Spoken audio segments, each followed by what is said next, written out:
Hola jóvenes, ¿cómo están? Muy buenas tardes. Les habla el profesor Ivito y en esta oportunidad vamos a continuar con este ciclo de repaso de anatomía. En este caso vamos a hablar el tema de sistema urinario. Así que ya le doy la bienvenida a todos ustedes. Gracias por estar aquí de nuevo con nosotros. Saludo especial a los chicos de la plataforma académica y a todos los jóvenes que nos siguen a través de las diferentes redes sociales, ya sea Facebook, Instagram o también a través del canal de YouTube. Gracias. No se olviden de compartir este video, de también dejar el fuerte like y el comentario de todas las veces, ¿verdad? Bueno, vamos a iniciar, así que un saludo a todos chicos, muy buenas tardes. Nos encontramos desde la ciudad de Chiclayo, región Lambayeque, en el norte del Perú, y vamos a tratar de hablar un tema no tan largo, un tema corto, pero es un tema que siempre suele venir en un proceso de examen de admisión, ¿cierto? Vamos a ver. ¿Qué podemos hablar del sistema urinario? Pues cuando hablamos del sistema urinario, muchachos, cuando hablamos de este sistema urinario, hay que recordar que este sistema está formado por un conjunto de órganos que actúan como un emuntorio. ¿Qué significa que actúan como un emuntorio? Que ellos van a permitir la excreción o eliminación de los elementos de desecho de la sangre, ¿sí? Y así contribuyen a la homeostasis, es decir, al equilibrio interno, que modificando la composición, modificando el pH, el volumen y la presión sanguínea. Esa es la función del sistema urinario. Ojo, no solamente, porque muchos piensan que la función del sistema urinario es formar orina, no. La formación de la orina será como producto de todos los mecanismos que realiza el riñón, ¿cierto? En nuestro organismo para mantener un equilibrio. ¿Entendido? Vamos a ver. Conjunto de órganos que se comportan como un envoltorio sanguíneo, ¿verdad? Y ahí lo vamos a tener. Este es el sistema. Está compuesto por dos riñones y las vías urinarias, ¿verdad? En este caso es el ejemplo de una dama, ¿verdad? ¿Sí? El ejemplo de una dama. Entonces vamos a ver. Órganos que forman este sistema, vamos a tener los riñones, son dos, y las vías urinarias, ¿no? Estas vías urinarias, ¿por qué está formada? Está formado por los cálices, que estarían aquí arriba, la pelvis renal, que es esta parte que sale del riñón, el uréter, que son dos uréteres, ¿cierto? Derecho e izquierdo, la vejiga, que es el lugar donde se almacena esta orina, y por último tenemos la uretra, ¿no? Que ya es el elemento final donde sale la orina hacia el exterior. ¿Entendido? Ahora, ¿qué más podríamos hablar? ¿Sí?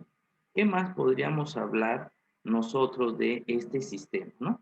¿Qué otra cosita? Pues también mencionar que la nefrología, ¿sí? Que la nefrología es la especialidad médica que se encarga de estudiar científicamente la anatomía, la fisiología y la patología de los riñones, ¿sí? Estos riñones, estos riñones van a ser estudiados por el nefrólogo. ¿Quién es el nefrólogo? Es el médico especialista que se encarga de estudiar a los riñones y sus enfermedades. ¿Entendido? Profesor, ¿cómo es que yo puedo ser o llegar a ser nefrólogo? Pues primero tienes que ser médico y luego de ser médico tienes que postular a la especialidad de nefrología, ¿no? Tienes que hacer la especialidad, dura 3 años y con todas las subespecialidades que también tiene esta linda especialidad, ¿no? Pero también la urología. ¿Por qué? Porque esta vía urinaria va a ser estudiada por la llamada urología. Profesor, ¿qué es la urología? Es una especialidad médica, ¿sí? Que se ocupa del estudio, diagnóstico y tratamiento del sistema urinario, básicamente en ambos sexos.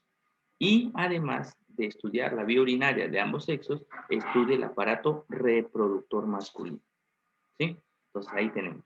Entonces, profesor, ¿cómo puedo llegar a ser urólogo? Pues primero tienes que ser médico general, luego postular a la especialidad, ¿cierto?, de urología. Pasarán los 3 años, si quieres hacer una subespecialidad, te seguirás especializando y así lograrás tu objetivo, ¿no? Listo. Ahora, ¿qué vamos a empezar a estudiar primero? Vamos a estudiar primero los riñones, ¿sí? los riñones. ¿Qué son los riñones? Los riñones son órganos pares que tienen un color rojizo. Aquí lo pueden ver ustedes, miren. Aquí está, es un color rojizo, ¿verdad? Son dos, que tienen forma de frijol o de habichuela, como dicen algunos libros. Están situados en los flancos y además en los hipocondrios, ¿no? Están detrás del peritoneo y delante de la pared posterior del abdomen. Voy a explicar qué significa eso. Características de los riñones. Primero, órganos pares retroperitoneal. Este término retroperitoneal significa que los riñones se localizan por detrás del peritoneo, ¿sí? Que los riñones se localizan por detrás del peritoneo. Eso significa que sean órganos retroperitoneales, ¿sí? ¿Qué más? Ahí está, miren. Ahora, ¿por qué están paralelos a la columna? Porque también le llaman así, ¿no? Ubicación. Dice que están ubicados anterior a la pared posterior del abdomen y son paravertebrales. La palabra paravertebral significa que son paralelos a las vértebras. Y justo acá, si dibujamos la columna vertebral, en esta columna vertebral nosotros vamos a encontrar que los riñones exactamente están a los costados de esta columna, ¿no? Y que tiene unos límites, desde la vértebra dorsal número 12 hasta la vértebra lumbar número 3. Veamos, miren desde aquí, desde la parte superior de la vértebra dorsal número 12 hasta el borde inferior de la vértebra lumbar número 3, ¿no? Entonces, desde la D12 hasta el L3, ahí se localizan nuestros riñones. También tienes que saber que los riñones están en desbalance, como te das cuenta, mira. Mira la parte inferior del riñón derecho, mira a qué altura llega. Mira la parte inferior del riñón izquierdo, mira a qué altura llega, ¿no? Entonces, esto también es importante porque suelen preguntar bastante. Recordar, el riñón derecho está más abajo que el riñón izquierdo. ¿Entendido? Profesor, ¿y este riñón derecho por qué está más abajo que el izquierdo? Porque aquí hay un órgano llamado el hígado. El hígado es un órgano que prácticamente ocupa la parte más superior del abdomen y aplasta al lado derecho de este riñón, ¿sí? Por eso está más abajo, ¿ya? ¿Qué más? Ya está, se localiza en los flancos, en la región, en el hipogastrio, ¿sí? En la región inguinal, ¿no? El hipogastrio. A ver, aquí lo vamos a poner bonito, ¿sí?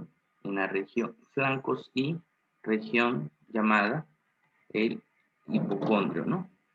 El hipocondrio, ¿sí? El hipocondrio, tanto el hipocondrio derecho como el hipocondrio izquierdo, ¿cierto? Ahí lo vamos a tener, ¿ya? Ahora, ¿qué tiene forma? Forma de habichuela, alubias, también llamado frijol, ¿no? ¿Qué más? Ahí está, miren, están los riñones bonitos, ¿no? Miren, bien rojos. Esta glándula que se encuentra por encima del riñón, no sé si se acuerdan, cuando hicimos endocrino, hablamos de una glándula suprarrenal, ¿no? Esas glándulas, llamadas suprarrenales, se localizan en la parte superior del riñón, ¿ya? Entonces, ahí lo vamos a tener. ¿Qué más? ¿Qué más tenemos que recordar? Recordemos también que el riñón, ahí está, ¿no? Se ve claro. El riñón tiene un tamaño promedio de 12 por 6 por 3 centímetros y además que está protegido por las últimas costillas, ¿sí? La costilla 11 y la costilla 12. Tiene un color rojo pardo, ¿cierto? Y el volumen y tamaño del riñón derecho, ¿cierto? Prácticamente es más pequeño que el riñón izquierdo. Ya les expliqué, el hígado, ¿cierto? El lóbulo derecho del hígado desplaza el riñón derecho más abajo que el izquierdo, ¿ya? Eso sería en cuanto a sus características generales. Si queremos hacer un resumen, otro resumen de los riñones, decimos lo siguiente. Acá está, miren. Esa es la imagen más grande que habíamos visto, miren. Acá está el riñón derecho y el riñón izquierdo, miren. Tú te das cuenta que es el derecho porque está más abajo, la glándula suprarrenal, no te olvides, ¿sí? Ya lo tenemos. Ahí está el riñón derecho y aquí está el riñón izquierdo, ¿no? Ya ahí lo hemos resaltado para que tú lo puedas observar. Límites de la D12 a la L3, tiene forma de frijol o de habichuela, tamaño 12 por 6 por 3, tiene un peso, el izquierdo pesa 150 gramos, mientras que el derecho tiene un peso de 140 gramos. ¿No? Recuerda, yo lo que les había mencionado, el derecho está más abajo y es más pequeño que el izquierdo, que es más grande y está más arriba, ¿sí? ¿Qué más? ¿Qué más podemos hablar de este de este riñón. Ahí tenemos que el riñón va a presentar unos bordes, ¿verdad? Tiene unos polos también, ¿sí? ¿Ok? Tiene bordes y tiene polos. Y vamos a verlo acá. Bordes, tiene un borde externo, que es cóncavo, o es convexo, perdón, ahí lo vamos a ver, mira, de rojo. Pues toda esta zona, que lo hemos remarcado, todo esto es el borde externo, ¿sí? Que es convexo. Y luego vamos a tener un borde interno, que ahora es cóncavo, ¿no? Un borde interno que ahora es cóncavo, que aparece de verde. Pero en este borde interno, nosotros vamos a encontrar un orificio, ¿sí? ¿Cómo es un orificio? Un orificio, un agujero, por donde ingresan y salen estructuras del riñón. Por ejemplo, vamos a ver que presenta la siguiente estructura. Mira, acá está un huequito, un orificio, por donde van a ingresar y salir ciertos elementos, ¿no? ¿Cómo se llama el elemento, este huequito? Este huequito de aquí que aparece se llama el hilio renal, ¿sí? ¿Qué es el hilio renal, muchachos? Pregunta de examen. El hilio renal es un orificio por donde salen o ingresan estructuras de nuestro riñón. ¿Y cómo se llaman todo ese conjunto de elementos que salen del hilio renal? Se va a llamar el pedículo renal, ¿sí? El pedículo renal. ¿Quién forma el pedículo renal? Aquí lo vamos a encontrar, mira, estas tres estructuras. Tenemos una estructura roja, una estructura azul y una estructura crema, ¿no? ¿Cuáles son? Vamos a ver una por una. Primero la que está al fondo, la llamada pelvis renal. La pelvis renal es una estructura que sale del hilio renal. Así como tú lo ves, mira, sale, mira, ¿ves? Sale, no sé si se dan cuenta, sale, ¿no?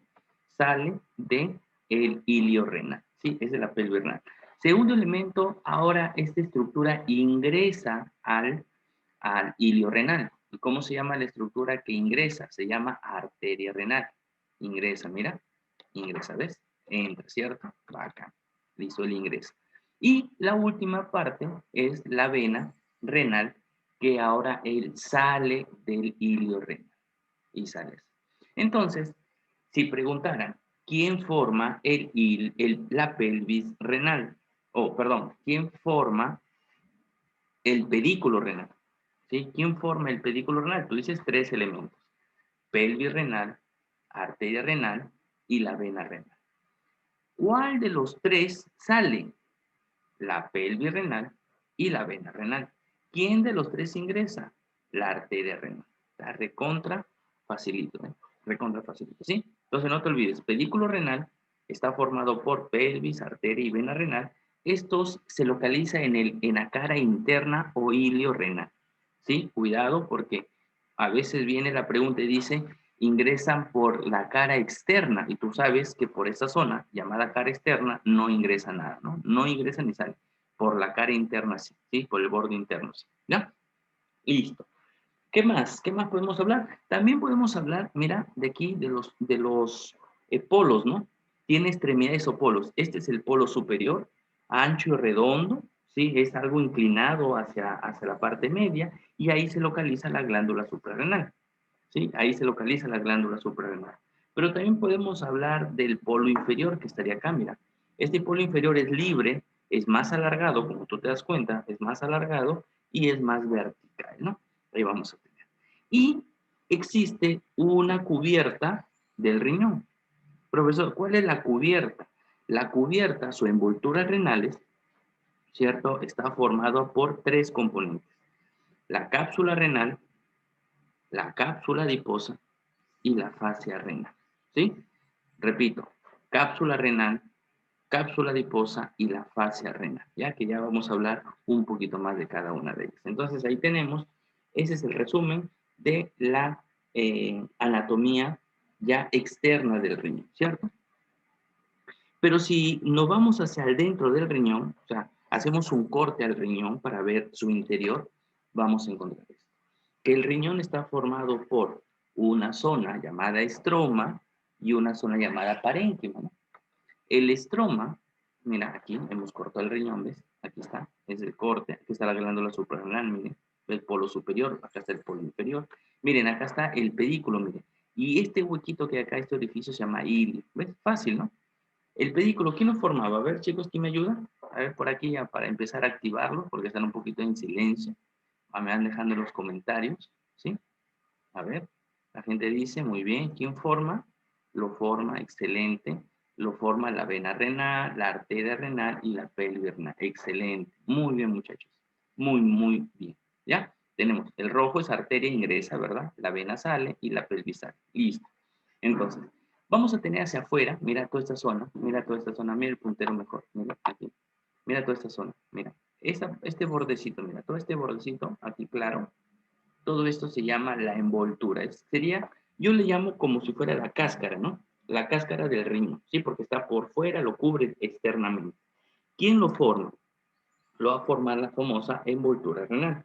Esta envoltura renal, también llamada la membrana fibrosa del riñón, va a estar formado por la fascia renal, la cápsula adiposa y la cápsula renal, ¿cierto?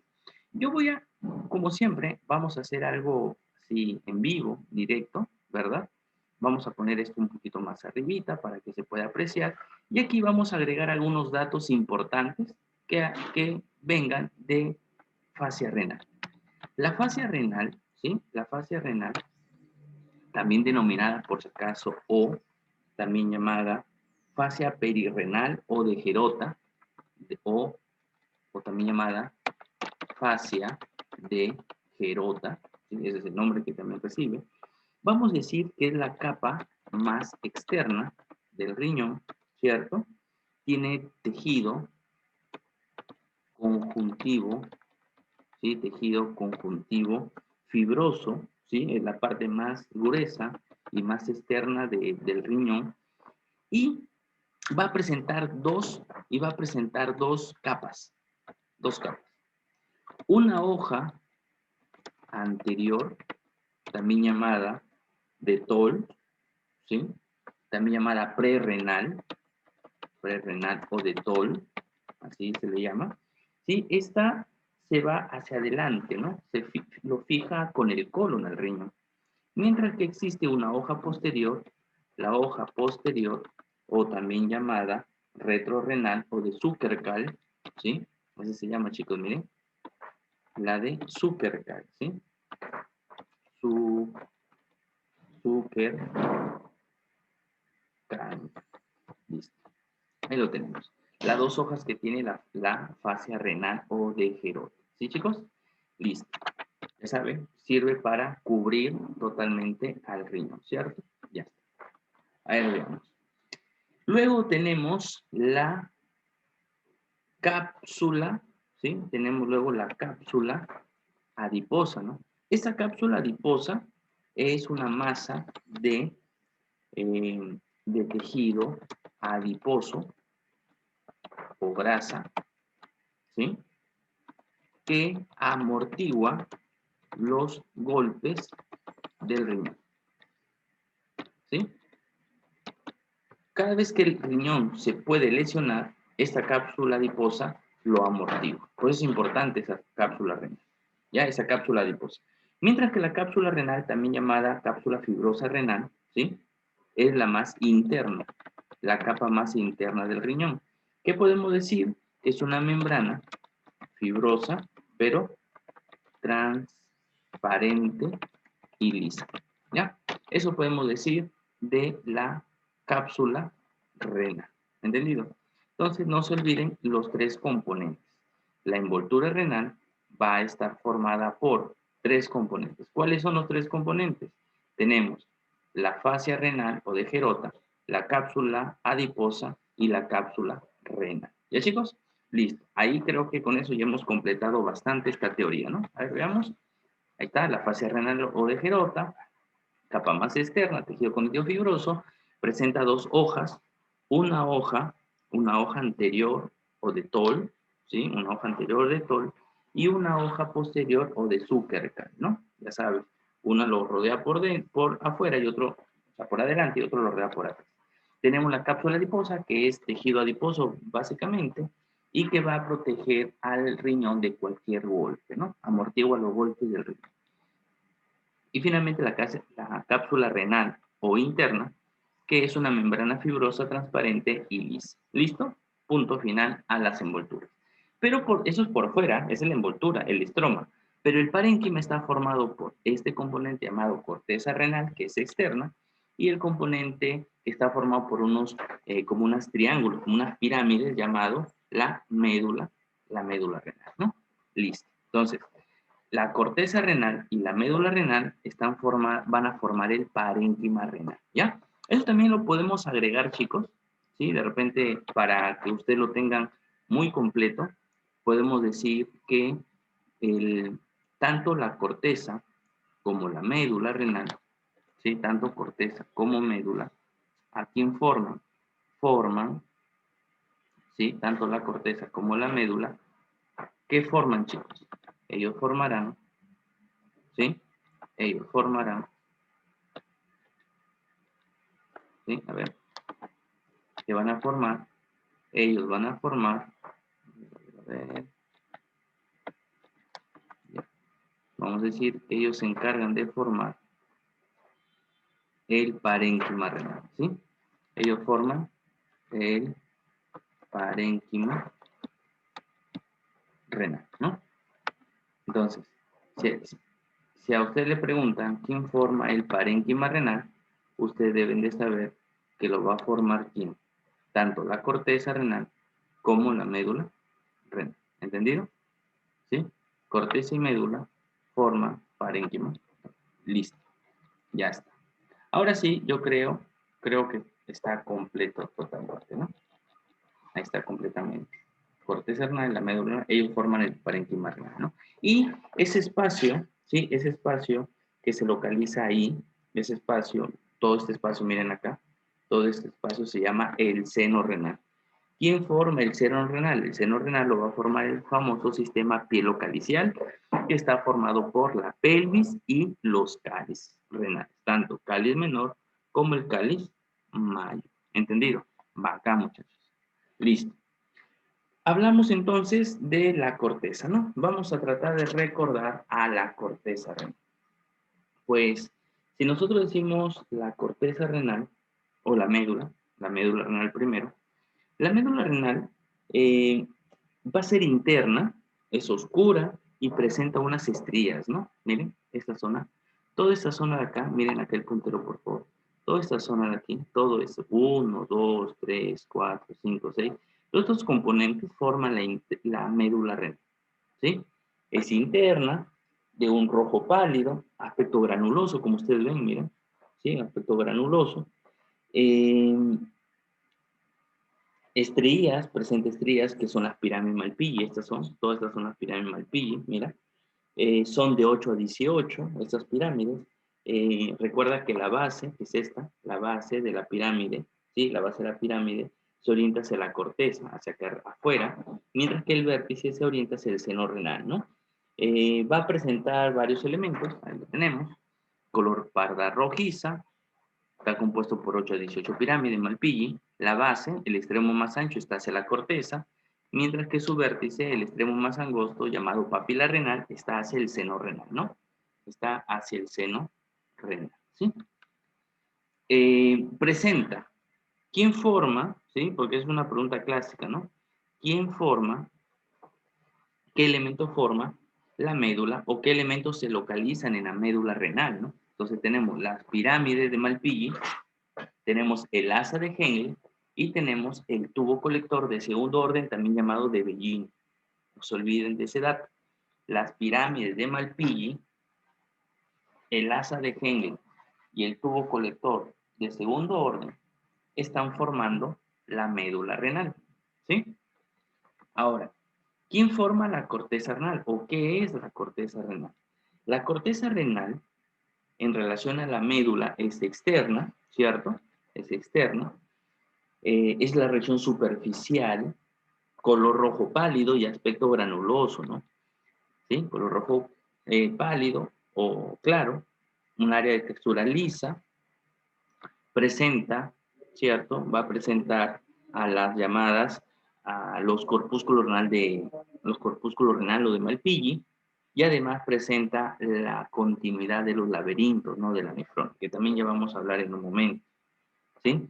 Además presenta unos elementos llamados las columnas renales de Bertin, que son estas estructuras, miren, estas columnas, miren, aquí hay una, aquí hay otra columna, miren, que separan prácticamente las pirámides, ¿sí? También presenta estos rayos, mira, estas estriaciones llamadas los rayos medulares presentes en la corteza, ¿sí? Y por último tenemos eh, a, a los corpúsculos de Malpighi, ¿no? Vamos a ver qué elementos forman la corteza, ¿ya? Miren, no sé si lo ven cómo brilla. Mira, toda esa zona que brilla o que se oscurece, mira, repito ahí, miren ahí. Toda esa zona, repito, mira, toda esa zona que está brillando, toda esa zona que está brillando, se va a llamar corteza renal. Zona externa del parénquima renal presenta los siguientes elementos. Esta es una pregunta de examen. ¿Qué elementos tiene la corteza? Número 1, presenta el corpúsculo renal de Malpighi, ¿sí? Corpúsculo renal de Malpighi está formando la corteza. ¿Qué más tiene la corteza? Va a presentar también el llamado TCP. Para el que de repente por primera vez ve este tema, dice, profesor, ¿qué es el TCP? ¿No? El TCP es el llamado túbulo contorneado proximal, ¿vale? El túbulo contorneado proximal. Tenemos el túbulo contorneado distal también presente en la corteza, ¿sí? El túbulo contorneado distal. Vamos a tener el tubo colector de primer orden. Estos 4 elementos primeros forman parte de la corteza. Faltarían 2. ¿Cuáles son los 2 componentes que faltan? Tenemos la columna de Bertin, ¿sí? Ya les dije que eran estos, mira. Aquí se ve mejor, miren. Estos, como que la corteza se mete sobre la médula, ¿no? Se mete, mira, se ingresa. Este de aquí, este de acá, este. Todos estos elementos se van a llamar las columnas de Bertin. Y las radiaciones que presentan se va a llamar los rayos medulares de Ferrari, ¿sí? Componentes de la corteza. No te olvides, 6 componentes. Repito, corpúsculo renal, túbulo contorneado proximal, túbulo contorneado distal, el tubo colector de primer orden, las columnas de Bertin y los rayos medulares de Ferrari, ¿no? Los rayos medulares de Ferrari. ¿Ya? Seguimos entonces. Seguimos. Aquí lo vamos a tener. Veamos, chicos. Profesor, ¿qué es el laberinto de Ludwig? Pregunta nivel avanzado, ¿sí? ¿Qué es el laberinto de Ludwig?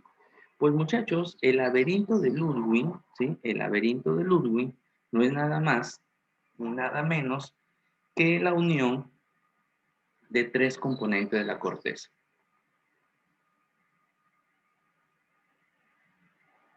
¿Cuáles son estos 3 componentes de la corteza? Número 1, el corpúsculo renal de Malpighi.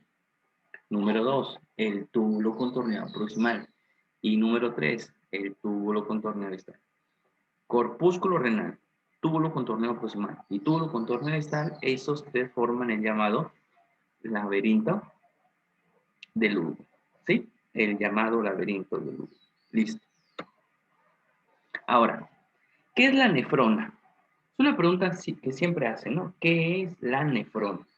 Pues ustedes tienen que saber que la nefrona es la unidad anatómica y funcional del riñón. Unidad anátomo-funcional del riñón, ¿sí? Tiene forma tubular, mide aproximadamente de 45 a 60 centímetros, ¿entendido? De 45 a 60 milímetros, perdón. Y existen, según la literatura, de 1 millón a 1.200.000 nefronas por cada riñón, ¿sí? De 1 millón a 1.200.000 nefronas por cada riñón, ¿ya? Eso es la definición de nefrona, unidad anátomo-funcional del riñón. Ahí se da todo el proceso de homeostasis, formación de orina, etcétera, etcétera, ¿ya? ¿Quién lo forma? Lo forma en primer lugar estas 2 porciones. Uno es el corpúsculo de Malpighi, que es esto de acá, y otro es la región tubular.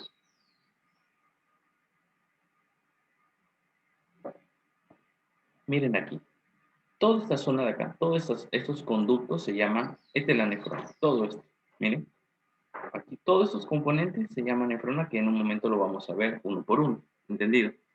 Entonces tú dices, la nefrona va a estar formada por el corpúsculo de Malpighi y la porción tubular. Y esta porción tubular va a comprender 3 elementos, ¿sí? Va a tener 3 regiones. ¿Cuáles son esas 3 regiones? La primera, el túbulo contorneado proximal. El túbulo contorneado proximal, ¿sí? Ese es el primer elemento que tiene la nefrona. Segundo, de la región tubular, pues, ¿no? De la región tubular. Segundo componente de la región tubular, el asa de Henle, ¿sí? Que es esta estructura, mira. Estructura alargada, mira. Igual acá, mira, tremenda asa de Henle, más larga. Ahí está. Y por último, el túbulo contorneado distal. Esos tres componentes agregados al corpúsculo de Malpighi forman la llamada nefrona. Entonces, algo que ustedes tienen que saber. Algo que ustedes tienen que saber, mis queridos amigos. Que la nefrona está formado por 4 elementos. Ojo y escucha bien. Solo 4 elementos. ¿Cuáles son los 4 elementos? Tenemos el corpúsculo de Malpighi, ¿sí? Tenemos el corpúsculo de Malpighi, tenemos el túbulo contorneado proximal, el asa de Henle, el túbulo contorneado distal. No hay más, por si acaso, no hay más componentes para la nefrona. Repito, no hay más componentes para la nefrona. ¿Alguien me puede ayudar por ahí y escribirme los 4 componentes de la nefrona, por favor, en orden? ¿Alguien me puede ayudar por ahí? A ver si alguien me ayuda. ¿Sí? Aquí ya me están ayudando, muy bien.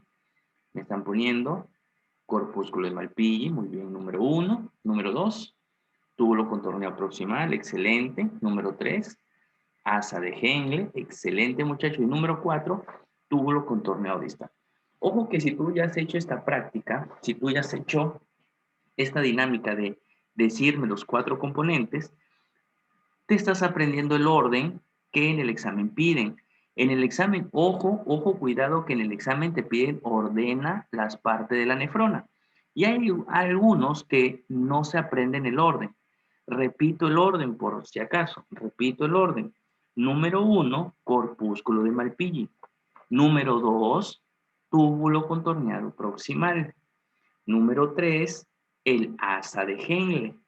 Número 4 y último, el túbulo contorneado distal, muchachos. ¿Ya? Listo. Y ahí tenemos los 4 componentes que presenta nuestra nefrona. ¿Entendido? ¿Qué más? ¿Qué más? ¿Qué más recordamos? A ver, recordamos entonces ahora. A ver, recordamos entonces ahora lo siguiente, ¿no? El tubo colector, si te das cuenta, no está dentro de la nefrona. ¿Sí? Repito, el tubo colector no está considerado dentro de la nefrona. ¿Ya? Eso que quede claro. Ningún tubo colector, ni el de primer orden, ni el de segundo orden. ¿Ya? Recuerda esa pregunta de examen. El tubo colector no pertenece a la nefrona. Yo creo que es necesario que antes de entrar a inervación lo escribamos por acá. ¿Sí? El tubo colector no forma parte de la nefrona. Lo escribimos, chicos, porque es importante que ustedes lo sepan. ¿Sí?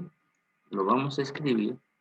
Ahí está. El túbulo colector no forma parte de la nefrona. ¿Ya? Es importante resaltar esto.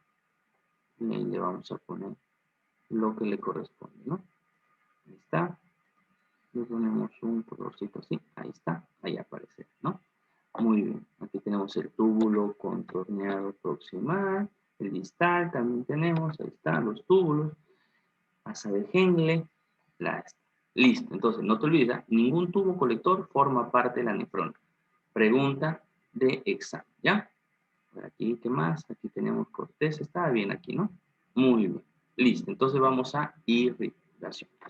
A ver, chicos, si hay alguna pregunta, por favor, si tienen alguna duda, alguna pregunta, me la hacen saber rapidito nomás para poder, eh, avanzar. Vaya a ser que se estén quedando con dudas, ya saben. No es bueno quedarse con la duda, sobre todo si ya estás a punto de enfrentarte a un proceso de admisión, ¿sí? No es correcto, cuidado, no se queden con la duda, ¿ya? A ver. ¿Cómo es que se irriga nuestro riñón? Nuestro riñón se va a irrigar gracias a la arteria renal, muchachos. Y aquí la vamos a tener, gracias a la arteria renal. Aquí está, mira. ¿Ves cómo ingresa? ¿Se acuerdan? Esto se llamaba pedículo, ¿te acuerdas o no? Que por ahí ustedes cuando escribieron pedículo les dije que era el pedículo, era una estructura que estaba formada por la arteria, la vena y la pelvis renal. ¿Se acuerdan o no? Aquí está, mira. Aquí está la pelvis, esta es la vena que sale y esta es la arteria que ingresa, ¿no? Ya está. A ver, ¿qué más? ¿Qué más? Vemos que la arteria renal se va a dividir sucesivamente en arteria segmentaria, luego se transformará en la arteria interlobular, después de arteria interlobular se va a transformar en arteria arcuata, ¿sí? O sea, mira, ingresa como arteria renal, luego segmentaria, luego interlobular, luego la arcuata y ahí gira, luego la interlobular se transforma en aferente, luego viene la arteria, la capilar glomerular, luego la arteriola eferente y así termina en el capilar peritubular.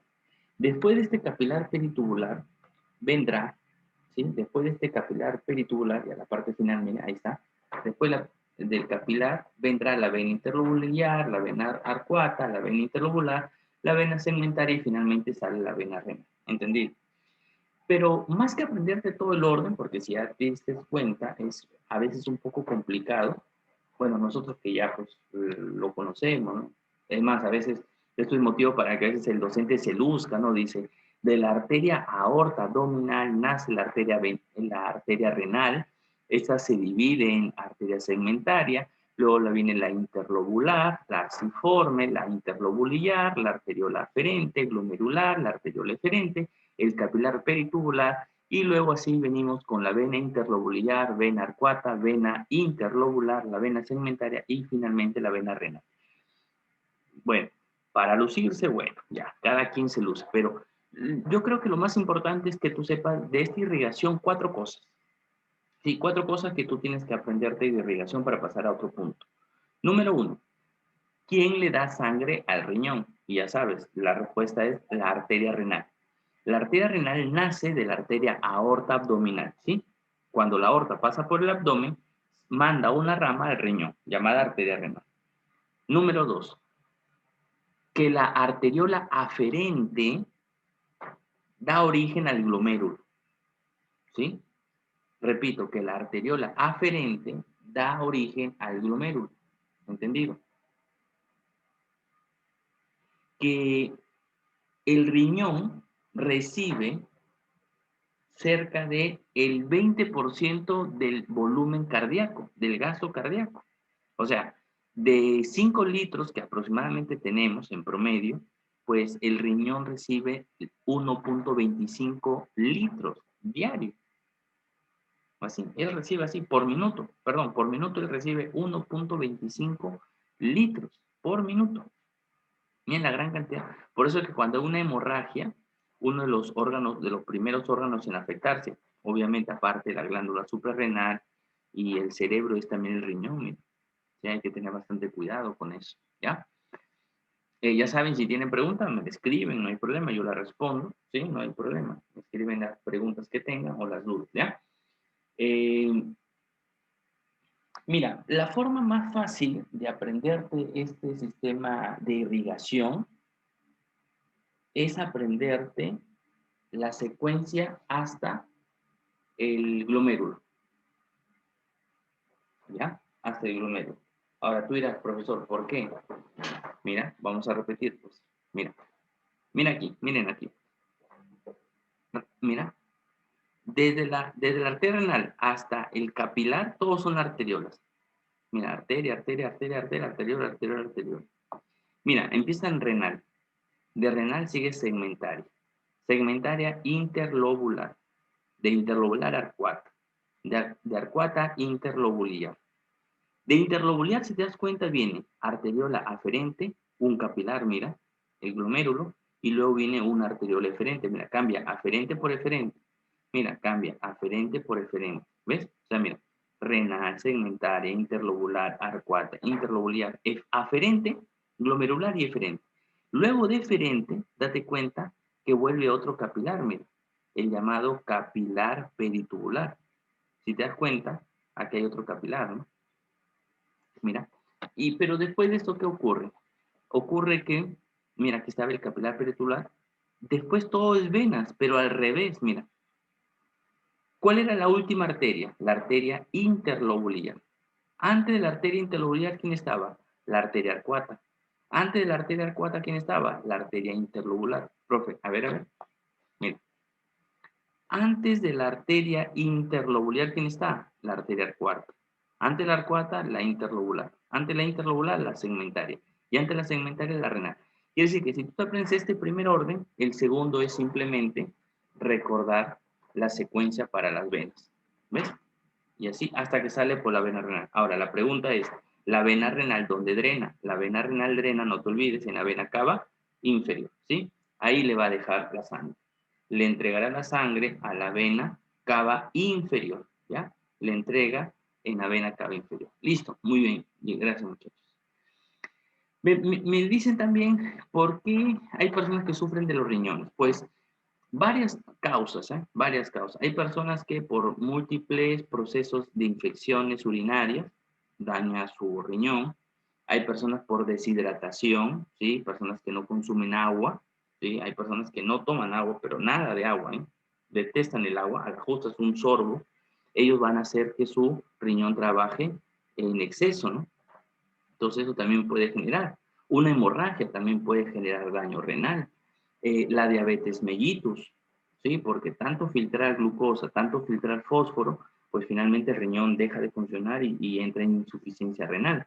Entonces, son muy múltiples los factores que pueden hacer daño en el riñón, ¿sí? Por eso que siempre es importante que nosotros consumamos un volumen de agua adecuado, ¿verdad? Que evitemos, o si tenemos alguna infección urinaria, tratemos de darle solución, acudiendo al médico, una evaluación, ¿verdad? Con su examen de orina, etcétera, para poder darle el antibiótico o el medicamento más adecuado para esa infección. ¿Ya, chicos? Listo. Entonces, aquí vamos a ver, mira, ahí está, los elementos, ¿no? Mira, la arteria renal, la arteria segmentaria, la arteria interlobular, porque está entre lóbulos, la arteria arcuata, porque gira, y la arteria interlobular. De aquí sale la aferente, glomérulo, arteriola eferente, capilar peritular, y vuelve todo al revés, mira. ¿Ves? Del capilar peritular viene la vena interlobular, luego viene la vena interlobular, luego viene la vena segmentaria, y luego viene la vena renal. ¿Ves? Fácil. Ya está. ¿Cómo es que yo identifico la nefrona? A ver, ¿cuáles eran los 4 componentes de la nefrona, muchachos? Era el corpúsculo renal, ¿sí? ¿Te acuerdas? Teníamos el corpúsculo renal, teníamos el túbulo contorneado proximal, teníamos al asa de Henle y al túbulo contorneado distal, ¿no? Vamos a ver. A ver, identifiquemos elementos. Primer elemento, arteriola aferente. Esta es la arteriola aferente, miren, chicos. Esta es la arteriola aferente. Aquí lo tenemos, miren. Esta es la arteriola aferente. ¿Sí? ¿Qué más tenemos? De la arteriola aferente, ¿qué seguía? Recuerda, de la arteriola aferente seguía el glomérulo, ¿no? Que sería todo esto, mira, todo este capilar, ¿no? Recuerda, de la arteriola aferente seguía el glomérulo, ¿no? O capilar, ahí lo tenemos, glomérulo renal. Del glomérulo renal, ¿qué seguía? Del glomérulo sale una vena pequeña, mira, esta arteria. ¿Cómo se llama?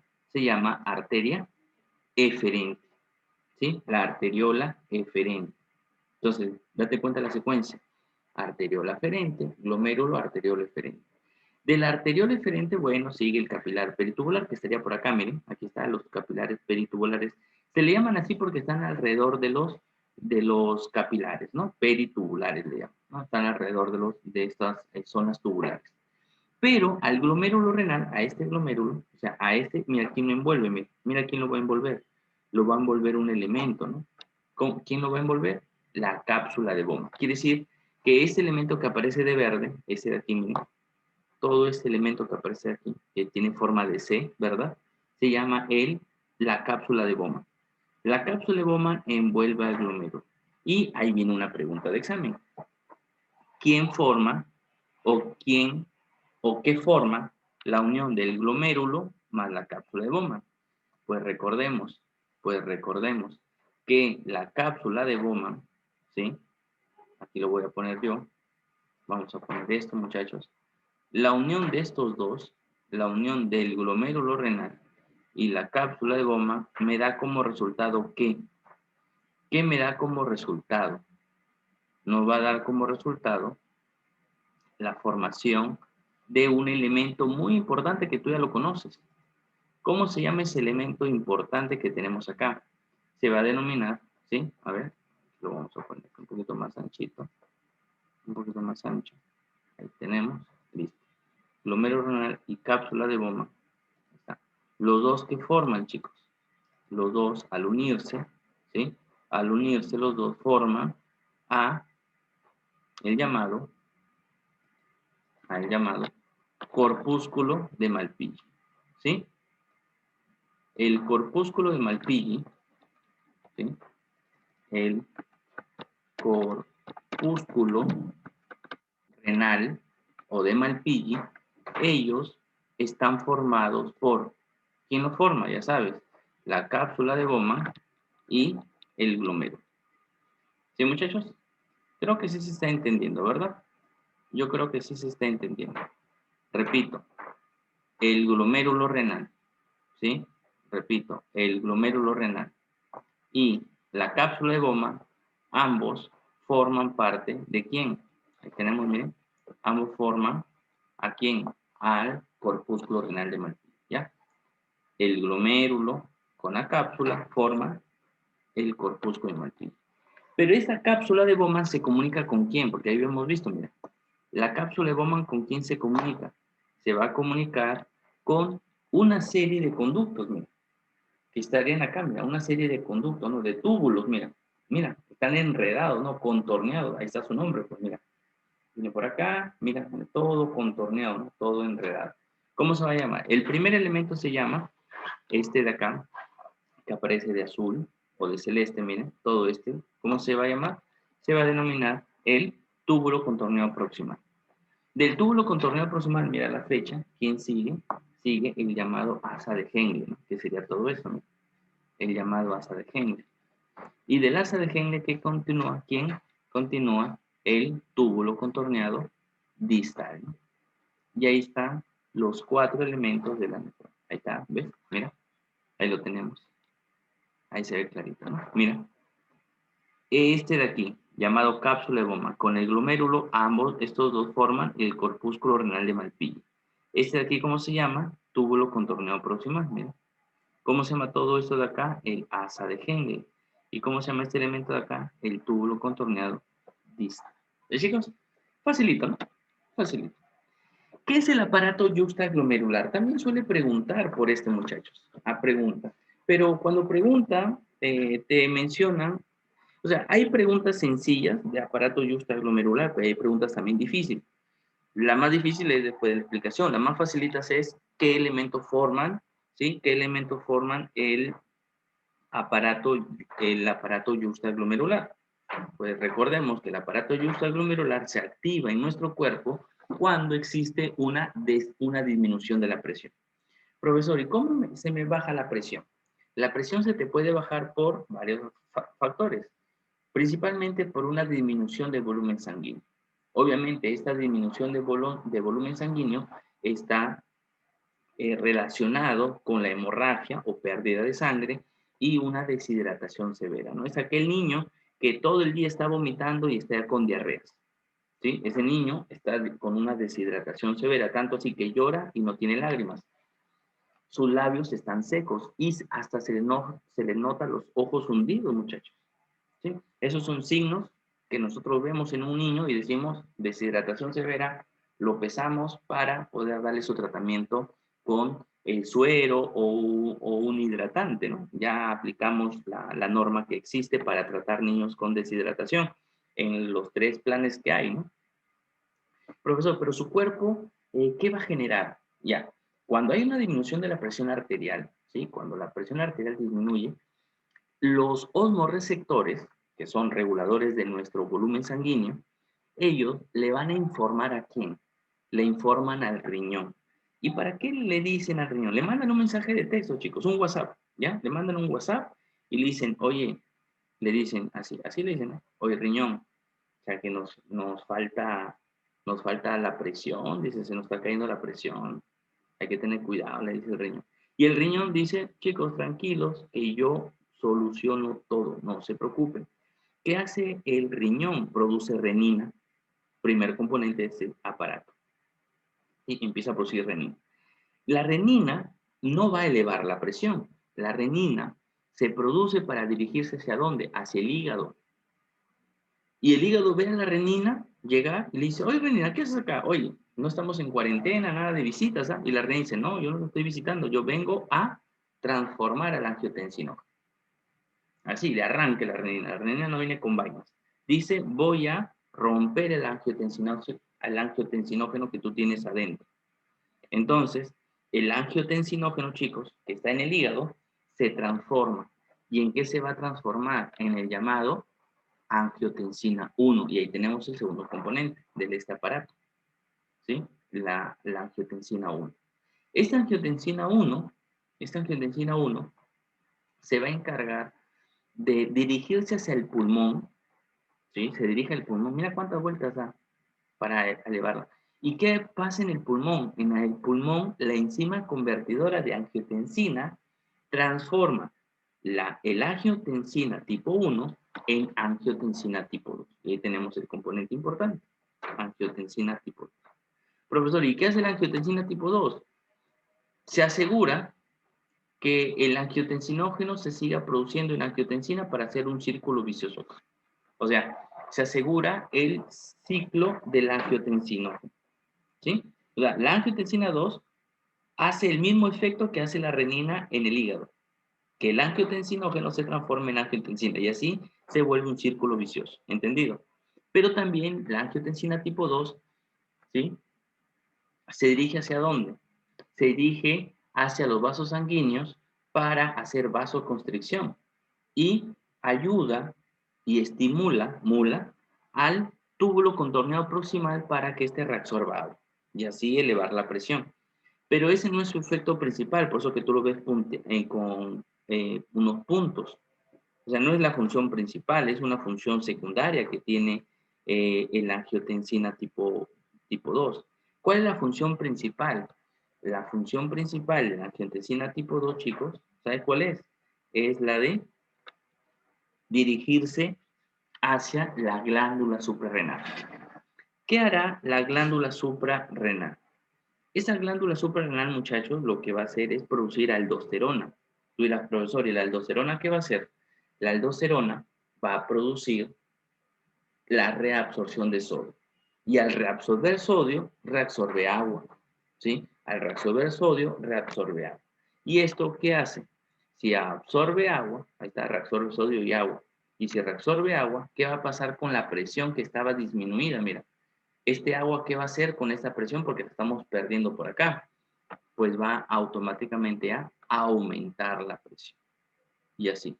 Y es así como se regula gracias al sistema o al aparato justa-glomerular. ¿Sí? Ahora, una pregunta interesante de esto es, ¿qué elementos o cuáles son los componentes que tiene el aparato justa-glomerular? ¿No? Porque eso también podría ser importante. Componentes del aparato justa-glomerular. Entonces tú dices pues, lo siguiente, vamos a ver. ¿Cuáles son sus componentes? ¿Te parece o no? Componentes del aparato justa-glomerular. Tú dices, en primer lugar, que tenemos una mnemotecnia, acá sí, a la gente que le gusta la mnemotecnia, ¿ya? Yumapo. La mnemotecnia Yumapo. Ahorita te voy a explicar qué significa. Profesor, ¿qué significa Yumapo?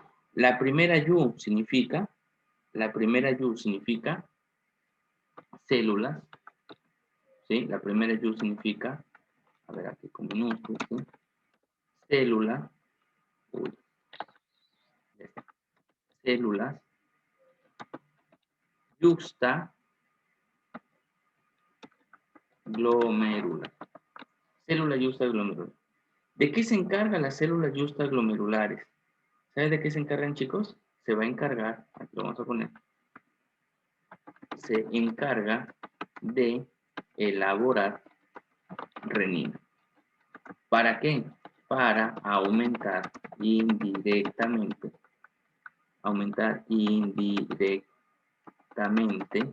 la presión De repente, chicos, es la primera vez que escuchan muchos de estos temas, pero hay que estar con bastante conocimiento también. ¿Ya, muchachos? Cuidado, ¿ah? Porque a veces no vayan a pensar que, profe, yo pensé que era nomás estudiar riñón y ya. No, hay que tener cuidado. Tenemos la segunda, la mácula densa. Tenemos aquí ahora, ¿sí? Ahora tenemos el segundo componente, la mácula densa. ¿Y qué es la mácula densa? La mácula densa se encarga de regular la filtración glomerular. Esa es la función de la mácula densa. Se localiza en el túbulo contorneado distal. Pregunta de examen. Se localiza en el túbulo contorneado distal. ¿Ya? Y tenemos esto acá, la célula yuxtaglomerular. ¿Sí? Listo, acá. Y por último, las células de Purkinje, o también llamada de Lassie, no como el perrito, de Lassie, así se llama, ¿ya? Profe, ¿cuál es la función de estas células? La función de ellas es elaborar, ¿sí? La función es elaborar eritropoyetina. Por si acaso, la eritropoyetina es un factor estimulante de los glóbulos rojos. Ya está completo, chicos. Los glóbulos rojos, ¿sí? Factor estimulante. Además, también la trombopoyetina, ¿ya? Que son hormonas, básicamente, que se encargan de ¿qué? Se encargan de estimular, la trombopoyetina estimular la formación de plaquetas, ¿no? ¿Sí?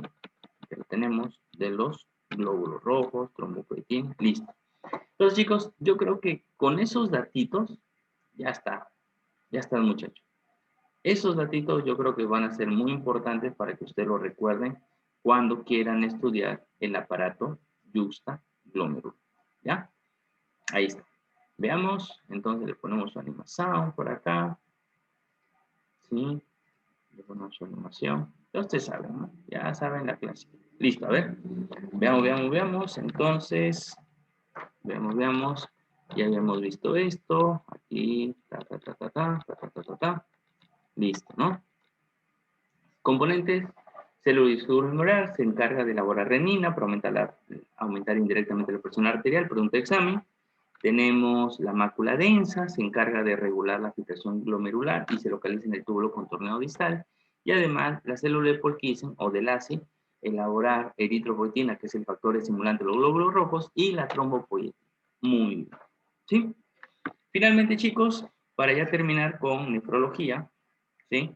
Decimos que las funciones del sistema urinario son: los riñones regulan, no se olviden, la función de los riñones es regular el volumen y composición de la sangre, ayudar a regular la presión arterial, el pH y la glucosa en sangre. Producen dos hormonas, ahí está, el calcitriol, la eritropoyetina, y excretan los desechos por la orina, ¿no? Esas son las funciones. Pero vamos a ver cuáles son las funciones más resaltantes. Primero, compulsión y volumen de la sangre. Elimina producto de desecho, regula el pH sanguíneo, ¿cierto? También regula la presión arterial, no te olvides. ¿Cómo lo hace? A través del sistema renina-angiotensina-aldosterona, que ya te lo he explicado. Tiene función metabólica gracias a que hace glucogénesis, significa la formación de glucosa a partir de otros elementos de carbohidratos, gluconeogénesis.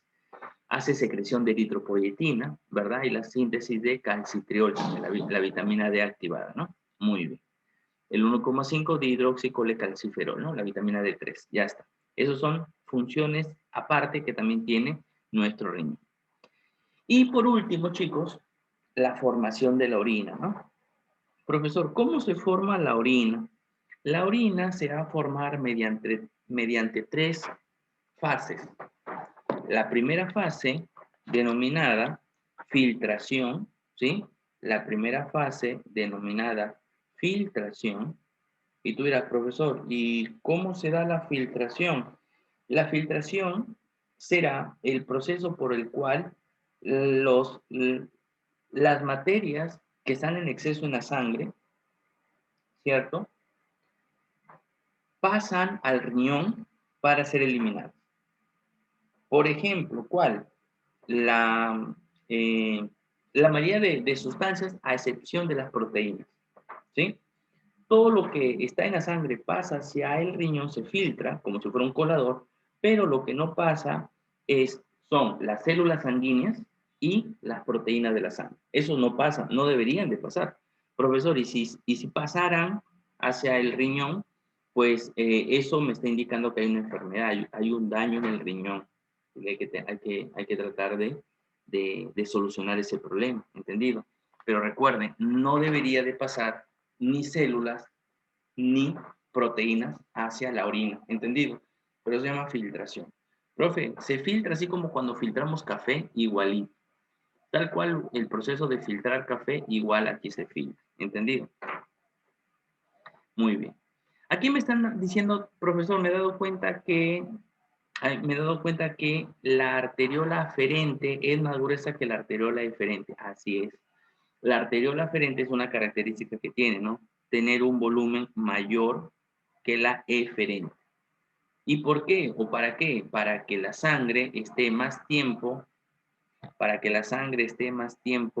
en el glomérulo y permita la buena filtración del glomérulo, ¿sí? Para que permita una muy buena filtración. ¿Sí, chicos? Esa es la acción que tiene la arteriola eferente, ¿cierto? Que es más delgada. ¿Ya? Listo. Muy bien. Ya están las respuestas. La segunda fase, aquí en la filtración, nosotros podemos agregar un dato, ¿sí? Aquí en la filtración deberíamos de agregar un dato. ¿Y qué dato deberíamos de agregar? El llamado índice de filtración, pregunta de examen, de filtración glomerular. También le llaman tasa de filtración glomerular, ¿sí? O índice de filtración glomerular o tasa de filtración glomerular, ¿sí? Profesor, ¿qué es eso? La tasa de filtración glomerular es el volumen que filtra el glomérulo por día o por minuto. Por eso te voy a poner los dos valores. Por minuto es 125 mililitros por minuto. Profesor, y si me dan en días, tú dices 180 litros por día. ¿Sí? Esa es la cantidad, esta es la cantidad en días y esta es la cantidad en minutos. ¿Entendido? Si ya sabes, si a ti te preguntaran cuál es la tasa de filtración glomerular o el índice de filtración glomerular, tú dices 125 mililitros por minuto o 180 litros por día. Profesor, y si me vienen los dos, no te puede venir los dos. ¿Sí? Por experiencia, te va a venir solamente uno. Uno de los dos.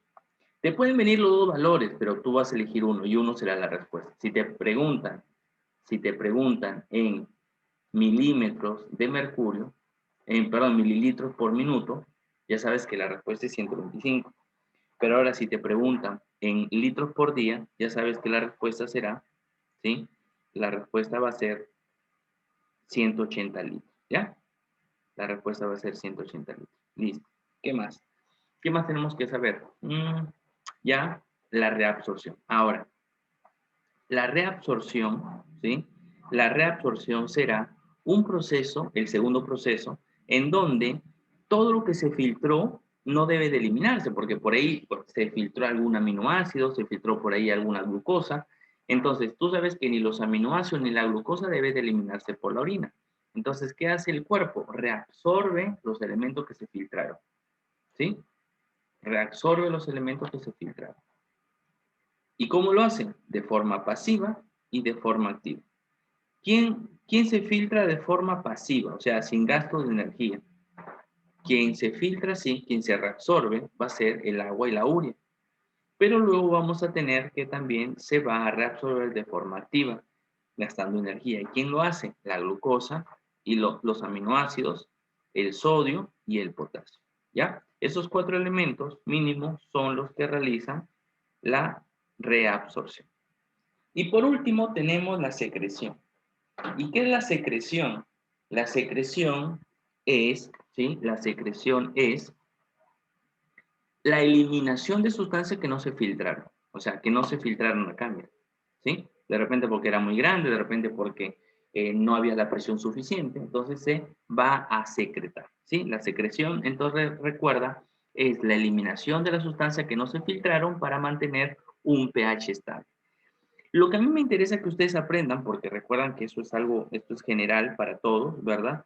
Es que ustedes sepan que ¿cuántas fases tiene la formación de la orina? A ver, ¿quién me dice por ahí? A ver, ahí, aquí les leo la respuesta. ¿Sí? Aquí les leo la respuesta.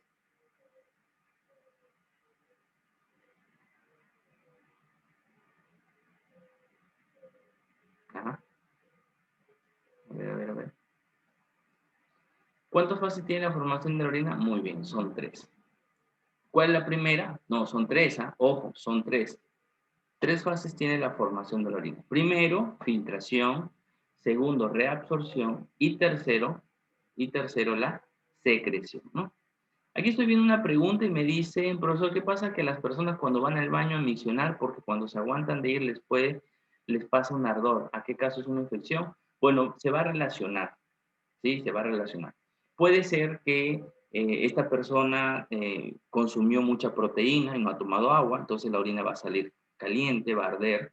Puede ser que tenga alguna infección, se va a relacionar picazón en la zona genital, o también podemos ir, si orina y te arde después de tener intimidad sexual sin protección. O sea, son muchos factores, pero lo que sí es verdad es que las bacterias, los parásitos y los hongos, y los virus también, pueden alterar el epitelio de la vía urinaria, generando justamente esta disuria, ¿sí? La disuria es el ardor y dolor al orinar, que puede ser al inicio de orinar, puede ser durante la eliminación de la orina o puede ser después de orinar, ¿no? La sensación de ardor que deja, ¿ya?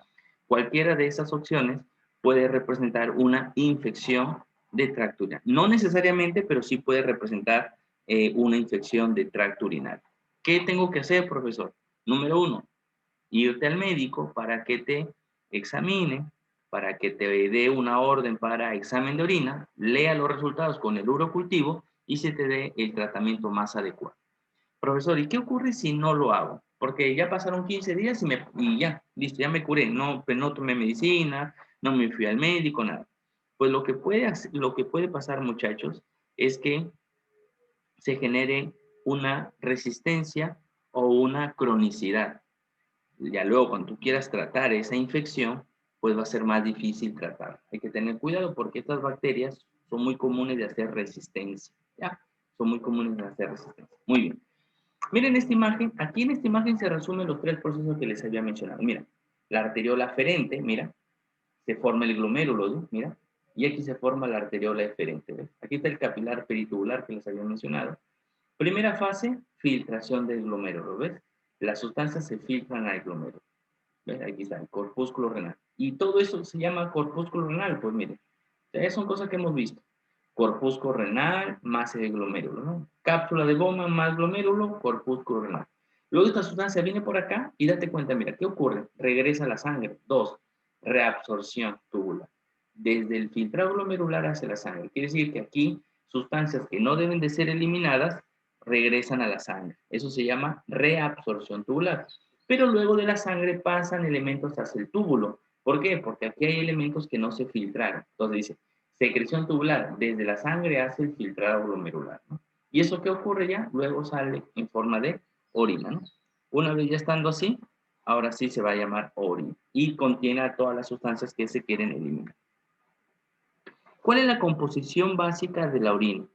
A ver, composición básica. Primero tiene un color ámbar pálido, es turbia cuando se deja, pero recién emitida es transparente o también llamada clarita, ¿verdad? Es límpida, luego se enturbia. Presenta escasa espuma por la velocidad con la que cae, genera espuma, ¿no? Pero ojo con que genere mucha espuma y mal olor, ¿no? También estamos hablando de un proceso renal, hay que tener bastante cuidado. Profe, yo a veces orino así y sale mal olor con bastante espuma y la espuma se queda por horas ahí en el vacín o en el water. Hay que tener cuidado evaluación por el urólogo para que nos recomiende una evaluación, un examen y el tratamiento correcto. Ojo, no esperemos que nos diagnostiquen una ITU o no esperemos que tengamos insuficiencia renal recién para acudir al médico. Hay que tener bastante cuidado. ¿Qué ocurre si es de otro color? Pues normalmente hay alimentos que ponen de colores, ¿no? Si tú consumes mucha papaya, pues tu orina va a salir pintada con los carotenos, ¿no? Si tú consumes beterraga, ¿verdad?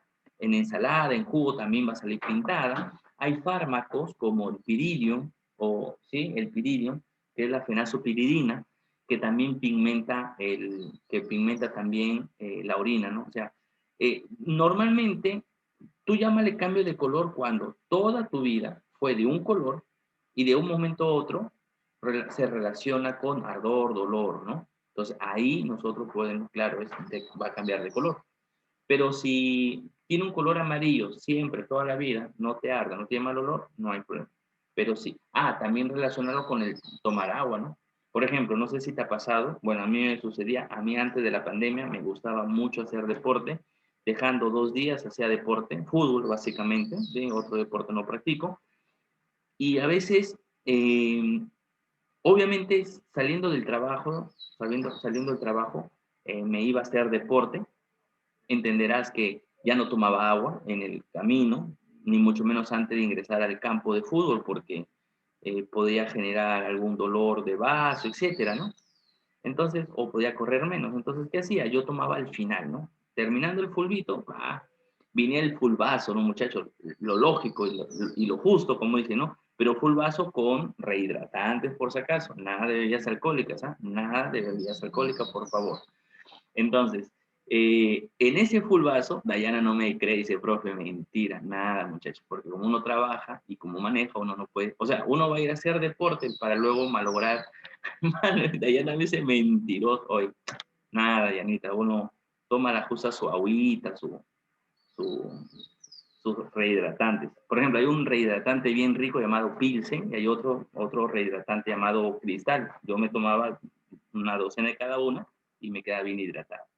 Entonces, chicos, para hacerle propaganda, ¿ya? Miren, entonces, bueno, profe, ¿por qué nos cuenta estas cosas? ¿Qué nos interesa qué toma o si hace deporte usted? Bueno, lo que yo me estoy refiriendo, lo que me estoy refiriendo es eh, que al no tomar agua, sí, al no tomar agua y hacer deporte, después de eso, obviamente, como pasaba una hora, ¿verdad? Me iba al baño, miccionaba y la orina salía de un color cargado, ¿sí? Salía un color cargado. Profesor, ¿por qué salía cargado? ¿Está enfermo? No, lo que ocurre es que como se ha sudado, se ha eliminado agua por el sudor, ¿verdad? Durante una hora, entenderás que el riñón hace homeostasis. Yo ya les dije, si el riñón te controla la cantidad de agua que pierdes. Y es por eso que aquí nosotros vamos a botar una orina amarilla. Y eso no significa que estés enfermo. Tomas agua, 1 litro, 2 litros, y en la noche orinarás ya normal. Entonces, ¿ves? Eso es por regulación de agua. El problema es que tú tomes un montón de agua y que tu orina salga muy amarilla y con mal olor y con espuma. Eso ya te está diciendo que hay un problema renal. Por acá me dicen, profe, después de una carrera y si no hay agua, pero están regalando bebidas alcohólicas, ¿es recomendado tomarlo? No, no es recomendado tomarlo. ¿Sabes por qué? Porque el alcohol lo que va a hacer es que tú pierdas agua. Recuerden que el alcohol inhibe a la aldosterona, a la antidiurética. Y si no hay antidiurética y no hay aldosterona, el agua sale por nuestro cuerpo. Entonces, si ya tu cuerpo estaba medio deshidratado, ¿cierto? Si tu cuerpo estaba medio deshidratado, ¿qué le vas a hacer al tomar alcohol? Vas a recontra, súper deshidratar. Entonces, por recomendación, no es correcto. Profesor, pero si estoy tomando agua, porque la bebida alcohólica tiene, es más, me tomo una botella de frente, sí, pero el alcohol va a evitar que produzcas antidiurética y eso va a generar que elimines un montón de agua. Ya está la recomendación, ya está el ejemplo, es menester de ustedes tomar la mejor decisión. Si ofrezco a ustedes mi medio litro de agua, de la marca que tú quieras, menos ancaño porque te puedes enfermar, tu rehidratante, la marca que sea, del sabor que quieras, sea fría, sea caliente, ¿sí? Y evitar el alcohol. Recomendación de una persona que tampoco ingiere alcohol. ¿Entendido? Listo, muchachos. Vaga. Y si Dayanita no me cree, bueno, ¿qué le vamos a hacer? ¿Qué le vamos a hacer? ¿Ya? Listo, chicos. ¿Qué más? ¿Qué más tenemos? ¿Qué más tenemos? Gracias, Dayanita, por ese voto de confianza. Me va a creer, ¿no? Primera mujer que me cree. Pero bueno, mira, espuma escasa, olor sui generis, pH de 4 a 6, de 4.6 a 8, composición química, y lo vemos agua y cloruro de sodio, urea y otras sales, inorgánicos como los fluoruros, fluoruro y bicarbonato, inorgánicos como la urea, creatinina, amonio, ácido úrico, ácido hipúrico y el urocromo, ¿no? Ahí están las composiciones químicas ya para que ustedes le tomen el pantallazo y lo aprendan ya a la hora que estudien, ¿ya? Diuresis, ¿qué es la diuresis? Es el volumen de orina que se produce en un día. ¿Cuánto orinamos? En promedio, ojo, en promedio, tomando la cantidad de agua normal, suficiente, porque si tomas 5 litros de agua y orinas un litro, pues obviamente estamos ante un proceso también de enfermedad renal, ¿no? ¿Sí? Y tendríamos que tener sumamente cuidado, ¿ya? Y tendríamos que tener sumamente cuidado ahí. Pero lo ideal es que orinemos de litro a litro y medio, ¿ya? Sí, eso es normal, Ricardito. Si se elimina la cantidad de orina, es normal. Normal, normal, normal, pero eso sí, hidrátate bastante. Ya toma bastante agüita para después de hacer el deporte, para recuperar pues el agua perdida, ¿cierto? Muy bien. ¿Cuál es el ritmo urinario? Aquí también es importante, porque pregunta de examen, ¿no?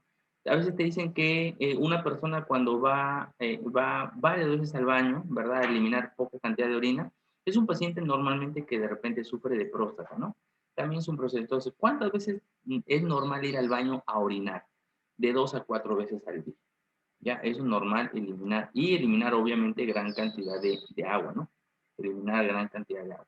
Profesor, y en las noches, por lo general, uno debería ir al baño antes de dormir y no ir al baño hasta el día siguiente, ¿no? Eso por lo general. Ojo que estoy diciendo por lo general.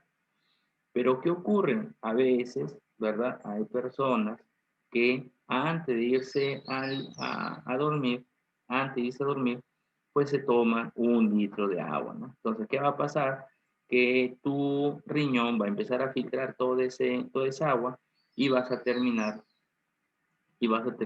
con bastante orina, ¿sí? Vas a terminar orinando bastante. Por eso que, pero, profesor, ¿qué pasa si yo antes de irme al baño, antes de irme a dormir, perdón, me voy al baño, micciono, bacán, pero 2 de la mañana me levanto a orinar y orino poquito y me arde? 3 de la mañana me vuelvo a levantar porque quiero orinar y vuelvo a orinar poquito y de mal olor, me arde con un color bien amarillo. Ahí podemos hablar de una infección urinaria. Tendríamos que evaluarte, pedirte un examen de orina y relacionar los síntomas con alguna infección del tracto urinario, ¿ya? Hay que tener cuidado. Por eso que lo general en la noche no deberíamos de eliminar orina, ¿no? Ya al despertar, obviamente, ahí ya tendríamos que recuperar y botar toda la orina que sea necesaria. ¿Ya, chicos?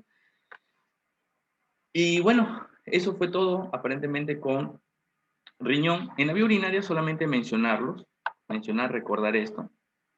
Miren, recordar el trígono de Lietau. Aquí está, miren, el trígono de Lietau en la vejiga. La vejiga, mira el saco que almacena la orina. Como tú lo ves, es una región muscular, ¿verdad? Una región muscular, ¿sí? Recordar eso. ¿Qué más? ¿Qué más podemos saber? Que la vía urinaria empieza en los cálices menores, que son de 10 a 12 aproximadamente. ¿Sí? Son los primeros, es el primer elemento de la vía urinaria, ¿sí? Repito, primer elemento de la vía urinaria. Después de eso tenemos ahora el cáliz mayor, que lo tenemos. Los cálices menores se reúnen y me va a dar ahora los cálices mayores. Esos cálices mayores se reúnen y va a salir la pelvis renal, que lo vamos a tener. De la pelvis renal saldrá el elemento llamado uréter, ¿verdad? El uréter. Y del uréter saldrá hacia la vejiga. Y la vejiga, obviamente, hacia la uretra, ¿no? Ahí está, hacia la uretra. Y lo tenemos aquí en la otra imagen. Recordar que el epitelio de la vía urinaria es polimorfo. Mira, aquí está, ¿ves?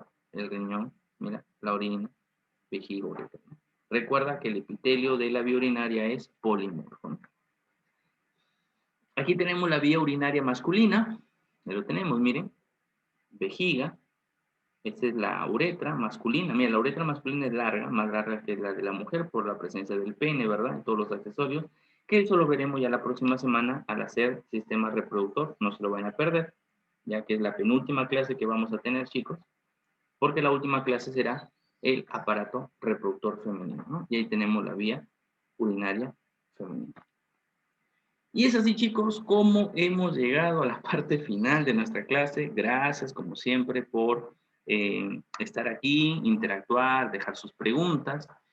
Y bueno, también recordarles que suscríbanse al canal, ahí hay bastante material. Ustedes quieren recordar algo más, pongan sistema urinario, profesor Ibito, y ahí les va a arrojar muchos videos para que ustedes puedan recordar los temas de anatomía y también de biología. Chicos, así que por mi parte, muchas gracias, agradecido con todo lo que hacen posible estas clases y sobre todo, chicos, sobre todo, de saber hasta dónde llegó la clase el día de hoy.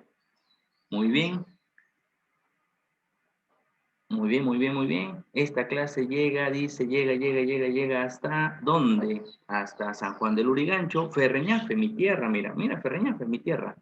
Aquí en Perú, Trujillo, Ica, Puente Piedra, Villa El Salvador, El Callao, hasta La Victoria, pucha, mano. Pero a La Victoria volveremos, chicos, para verte campeonar, como dice la canción de nuestro gran equipo Alianza Lima, ¿no? Ya volveremos, muchachos. Listo, chicos, un abrazo, Dios me los bendiga. Fuerte abrazo, cuídense, nos vemos la próxima semana.